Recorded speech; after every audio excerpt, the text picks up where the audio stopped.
Adnan water tank लेकर आए हैं 6 लेयर वाटर टैंक्स, जिस पर दे रहे हैं 25 साल की guarantee. Adnan water tank, safe and healthy water storage solution.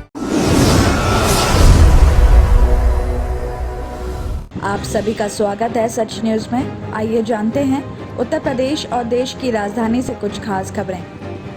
Delhi में विधानसभा का बजट सत्र जारी है और इस दौरान सोमवार यानी आज 15 मिनट के लिए विधानसभा को उस वक्त स्थगित करना पड़ा जब आप विधायक वेल में आकर बीजेपी के दिल्ली अध्यक्ष आदेश गुप्ता से माफी की मांग करने लगे। दरअसल उनका आरोप है कि आदेश गुप्ता ने मुख्यमंत्री अरविंद केजरीवाल के खिलाफ अभद्र भाषा का यूज किया है, जिसके लिए उन्हें अरविंद केजरीवाल से माफी मांगनी चाहिए।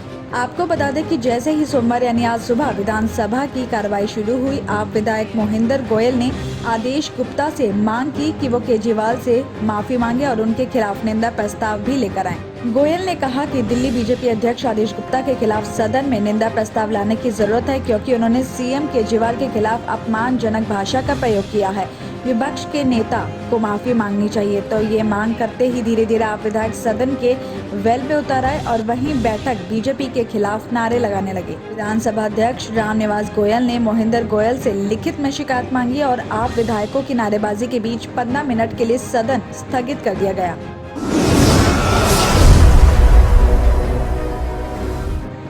उत्तरी दिल्ली की सब्जी मंडी इलाके में एक शेल्टर होम में 2 युवतियों के साथ दुष्कर्म का मामला सामने आया है।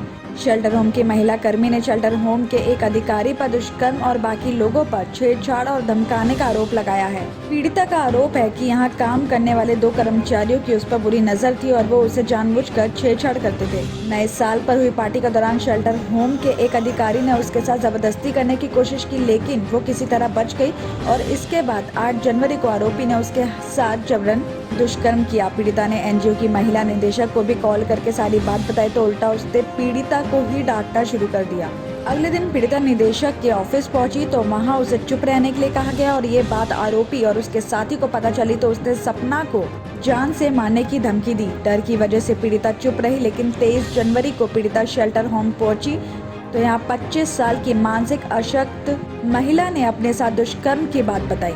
बताया जा रहा है कि जिस अधिकारी ने सपना के साथ दुष्कर्म किया था, उसी ने दूसरी महिला के साथ भी दुष्कर्म किया था। पीड़िता ने शुक्रवार को सब्जी मंडी थाने में महिला निदेशक, 2 अधिकारियों और एक कर्मचारी के खिलाफ शिकायत दर्ज की है। पुलिस ने शेल्टर होम की महिला निदेशक के साथ 4 लोगों के खिलाफ दुष्कर्म, छेड़छाड़, जान से मारने की धमकी देने का मामला दर्ज किया है।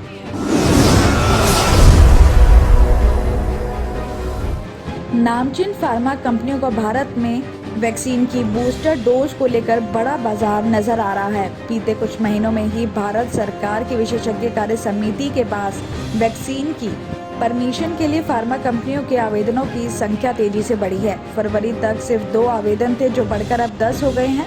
कंपनियां में जल्द से जल्द ट्रायल पूरा करने और मार्केट में सबसे पहले बूस्टर डोज लाने की होड़ है। समिति से जुड़े एक वरिष्ठ अधिकारी ने बताया कि भारत में कोरोना वैक्सीनेशन करीब 95% तक पहुंच गया और अभी तक के प्रूफ ये बता रहे हैं कि 9 महीने से 1 साल तक वैक्सीन लेने के बाद एंटीबॉडी पाई जा रही है, लेकिन इसके बाद तीसरी डोज की जरूरत भी पड़ रही है। आबादी के लिहाज से भारत एक बड़ा देश है, इसलिए स्वदेशी के साथ साथ विदेशी कंपनियों का भी रुख भारत की तरफ तेजी से बढ़ रहा है। तो वहीं स्वास्थ्य मंत्रालय की वैक्सीनेशन ब्रांच से जुड़े एक अधिकारी का कहना है कि आने वाले दिनों में भी देश के गवर्नमेंट हॉस्पिटल में वैक्सीन लोगों को फ्री मिलता रहेगा, जबकि प्राइवेट एरिया में बूस्टर डोज को ज्यादा बढ़ावा मिल सकता है, जिसके लिए मूल्य निर्धारण पर विचार किया जा सकता है। हालांकि अभी वैक्सीन बनाने वाली कंपनियां प्राइवेट एरिया के लिए मूल्य तय करने का अधिकार रखती है। साथ ही आपको ये भी बता दें कि केंद्रीय औषधि मानक नियंत्रण संगठन के अनुसार इसी महीने में समिति की तरफ से पुणे की सीरम इंस्टीट्यूट ऑफ इंडिया को कोवैक्सीन और रूस की बहुचर्चित स्पुतनिक लाइट को लेकर बूस्टर डोज के ट्रायल की परमिशन दी गई है।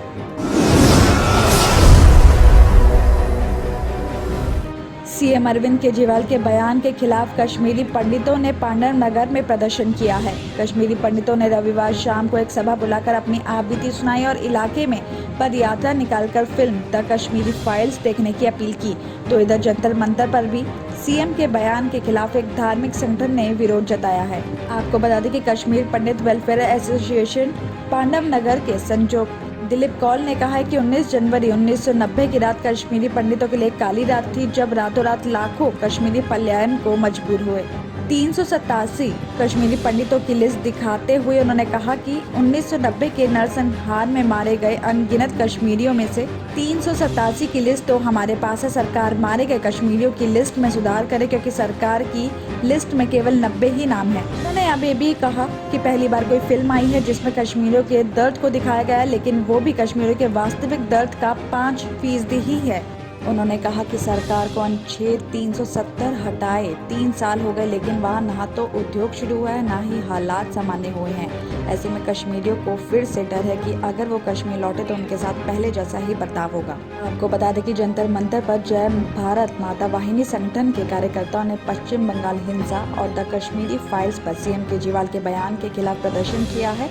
सीएम अरविंद केजरीवाल का पुतला भी जलाया गया है। दिनेश भारती ने कहा कि पश्चिम बंगाल के वीर भूमि में नरसंहार के बाद पश्चिम बंगाल की सरकार को अब बर्खास्त करके राष्ट्रपति शासन लगा देना चाहिए, और इसके लिए महामहिम राष्ट्रपति, प्रधानमंत्री और गृह मंत्री अमित शाह को ज्ञापन दिया गया है। उन्होंने कहा कि पश्चिम बंगाल के हालात चिंताजनक है। दिल्ली और उत्तर प्रदेश की खबरों में आज इतना ही। बाकी की तमाम खबरें जानने के लिए देखते रहिए Sach news. Germantown hospital orthopaedic से मुताल्लिक हर मरीज यहाँ शिफायाब। इनाम याफ्ता doctor Mir Jawad Zar Khan, senior orthopaedic surgeon, advance operation theatre, ICU, digital X-ray, laboratory, physiotherapy, pharmacy, sharing और प्राइवेट रूम्स, लेडी डॉक्टर्स और डॉक्टर अर्जुमन सुल्ताना गैनाकोलॉजिस्ट की खिदमात हासिल। वाजबी फीस और मुकम्मल सहूलियात से हजारों मुतमईन। एम्बुलेंस से आरास्ता Germantown orthopaedic hospital, pillar number 150, Attapur, Hyderabad.